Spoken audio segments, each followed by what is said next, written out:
Well, we are 3 hours and counting. That crucial meeting between President Biden and Russian President Vladimir Putin well underway in Geneva. Those images there right before the meeting earlier today.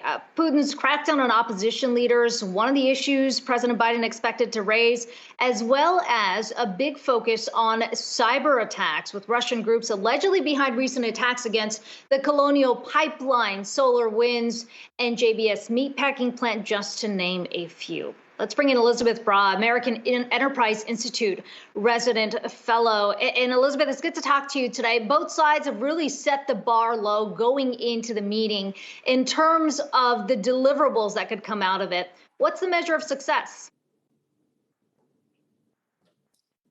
I think nice and pleasant words afterwards, and no scorn from Vladimir Putin. We'll remember the summit 3 years ago between Trump and Putin, where it ended disastrously, really, with America, with Trump criticizing his own country and siding with Putin. So as long as the two sides stay civil and don't embarrass their respective countries, I think that will count as a success. And Putin, of course, we should remember, is the veteran of the two in this game.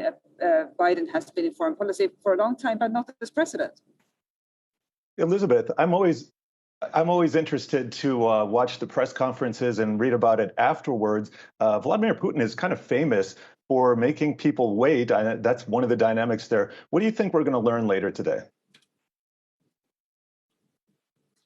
We'll probably learn that Biden made an earnest appeal to Putin to rein in the cyber attacks, to treat opposition activists well, and we'll probably get footage of Putin in this sort of skeptical pose that he often strikes,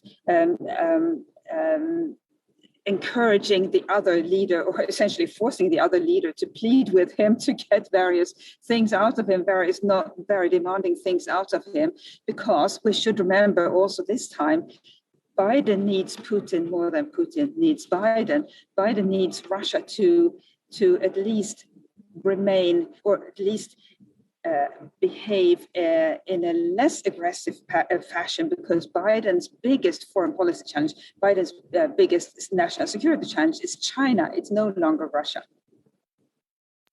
That's an interesting take there, Elisabeth. We're talking about this in the context of cyber attacks, but really, there's a lot of Russian activity all over online. I mean, cyber attacks, just one, the disinformation campaign, another, election meddling, another one as well. To what extent can the U.S. really hold Russia accountable? Sanctions certainly haven't worked. There's been other measures against Russia, and yet we continue to see these reports coming out of the country. That's exactly the challenge. So what do you do if you're the US or any other Western country and Russia, or criminal groups operating from Russia, but clearly with the knowledge of the Russian government? What if those groups engage in cyber attacks against your country, which is exactly what's happening now? The US can't exactly encourage or condone criminal groups operating from US soil, such criminal groups engaging in cyber aggression against Russia. That would not be appropriate for a liberal democracy, but yet that is what Western democracies, liberal democracies, have to deal with. So it's really difficult to know how to respond to this aggression and to punish it, because it is these are real national security challenges. As we all know, lots of people were unable to drive after the Colonial Pipeline incident because the pipeline itself was shut down, and then people panicked, causing other people to not find gas anywhere. So it's really difficult. But the point is that Russia is the lesser concern compared to China, because US companies, Western companies more generally, are not as tied in with Russia as they are with China. They are not as dependent on Russia as they are on China.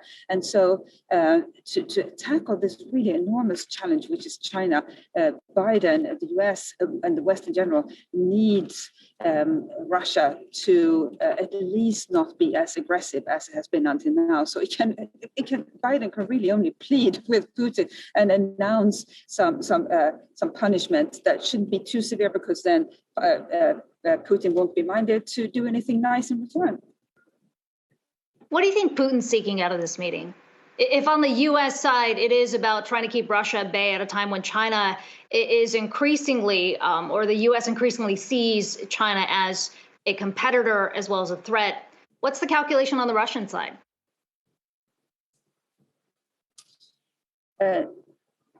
What Putin wants is the West to not respond forcefully against what's called the gray zone aggression that Russia engages in. So he needs the West to remain relatively passive, to not punish the gray zone aggression, and in particular, not to interfere in what he considers, what the Russians consider domestic matters. So he doesn't want Biden and other Western leaders to punish Russia for its treatment of Navalny, Alexei Navalny, and others. It also doesn't want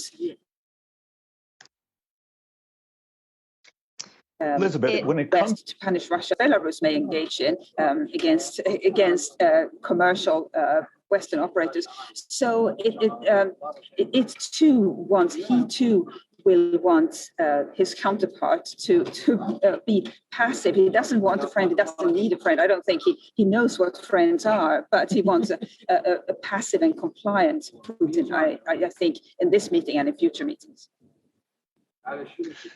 Elisabeth Braw, American Enterprise Institute resident fellow, thank you for joining us today. After the break, we're going to talk to Proterra, and guess what? They are an EV company that is coming to market after 17 years, right after